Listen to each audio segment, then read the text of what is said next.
Do Americans really eat too much protein? You guys, don't believe all the clickbaity headlines that are out there.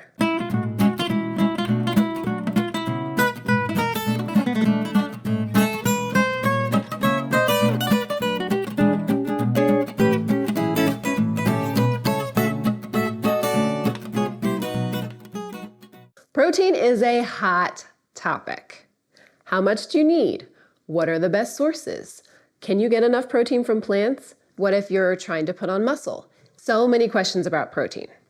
Well, an article from Vox titled, "You're Probably Eating Way Too Much Protein," with its clickbait style headline, inspired me to dig into some of their claims and share some actual facts. Because a degree in journalism does not make you an expert in nutrition, and that really grinds my gears.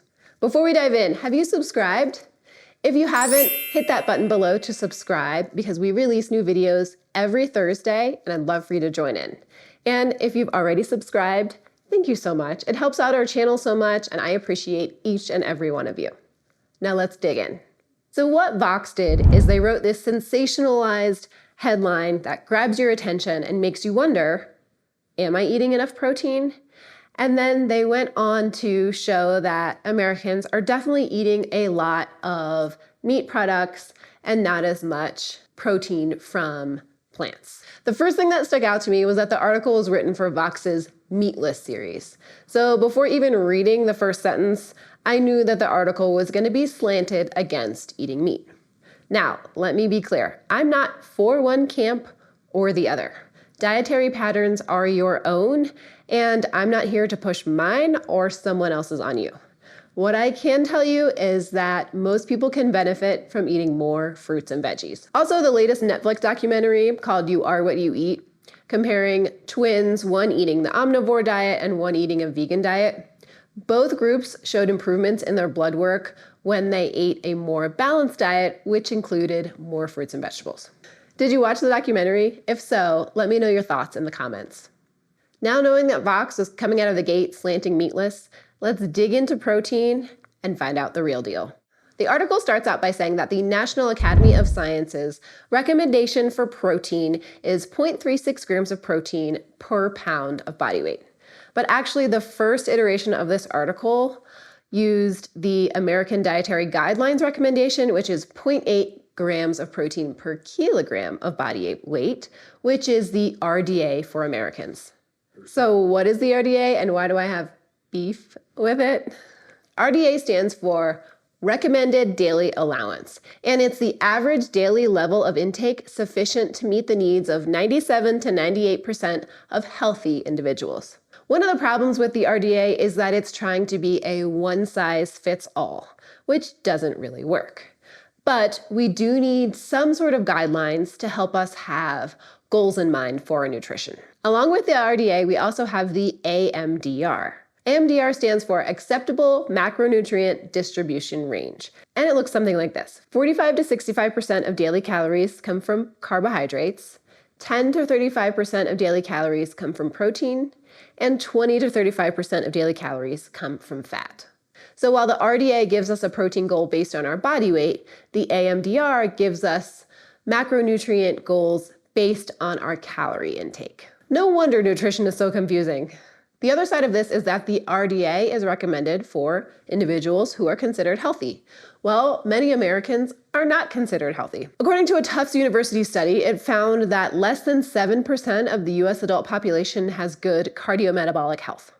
This study evaluated blood pressure levels, blood sugar, cholesterol, and obesity, and the presence or absence of cardiovascular disease. So if most Americans aren't healthy, then why are we using a blanket recommendation for protein that is for healthy adults? The short answer is it's complicated. And further complicated by the fact that for the 2025 Dietary Guidelines for Americans, 9 out of the 20 committee members on the panel had conflicts of interest. And what's worse, for the 2020 Dietary Guidelines for Americans, 95% of the committee members who put the guidelines together had conflicts of interest within the food and pharmaceutical industries. Crazy, right? So, who needs more protein? Protein. Protein. Protein. Protein. Nutrition, including protein, is not a one-size-fits-all, and there are certain groups who definitely need more. The aging population is one that I am acutely familiar with from my experience working in long-term care and short-term rehab facilities. A research report on this population found that higher protein intake was associated with a 30% lower risk of losing functional integrity with time, or basically your ability to do everyday things independently long into your later years. And some of the protein recommendations for this group, aged 65 and older, are 1 to 1.2 grams of protein per kilogram of body weight. But again, that should always be individualized. Another group that definitely needs more protein are pregnant and lactating women. I mean, you are making new life and feeding it, so you definitely are going to need more nutrients. Right, moms? Also, kids need more. They are growing and changing every single day, and different age groups have different protein needs.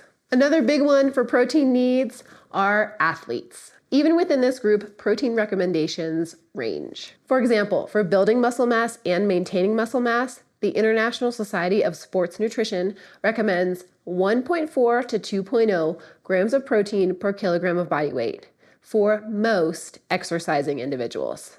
They also state that protein intake should be evenly distributed throughout the day, ideally every 3 to 4 hours across the day. Protein here is critical for muscle repair and to keep athletes performing at their top levels. Now, I have a feeling I know what you're wondering. Well, how much protein do I need? Well, the answer to that needs to take in many factors. Nutrition recommendations should always be individualized. They should account for your age, your gender, your health history, your activity levels, and your goals. Nutrition is never a one-size-fits-all plan. Your needs are going to be different from your spouse, your parents, your friends, or even your favorite YouTuber, because we are all unique individuals. And research on protein continues to evolve.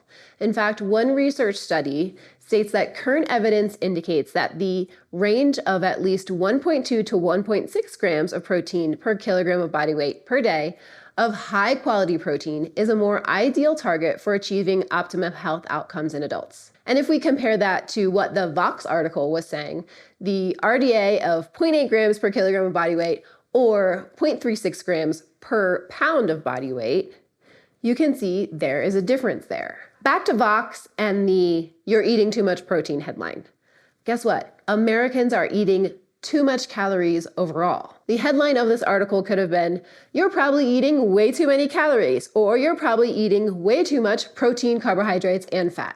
According to the latest Food and Agricultural Organization report, Americans consumed an average of 3,854 calories per day during the years of 2019 to 2021. So to single out protein is a bit unfair. If we're eating more calories in general, way more calories, we are going to be eating more protein, but also more carbohydrates and more fat. Articles like this Vox article use clickbait titles and fear-inducing strategies to get clicks, and it drives me nuts. Vilifying protein now, just like we vilified carbohydrates or fat back in the 90s, is not helpful. How about encouraging people to eat more vegetables and more fruits by giving them ideas and talking about the benefits and being uplifting instead of fear-mongering? Positivity. To recap, protein recommendations, just like all nutrition recommendations, should be individualized because you are unique. And if you're interested in finding out a nutrition recommendation for you, I highly recommend you seek out a registered dietitian to help you. That wraps up our chat on protein, so take that, Vox. Thanks so much for watching. If you like this video, hit that like button below and don't forget to subscribe so you can follow along for more nutrition tips like this one and recipes. And I will see you in the next video. Until then, eat well, be well, thrive.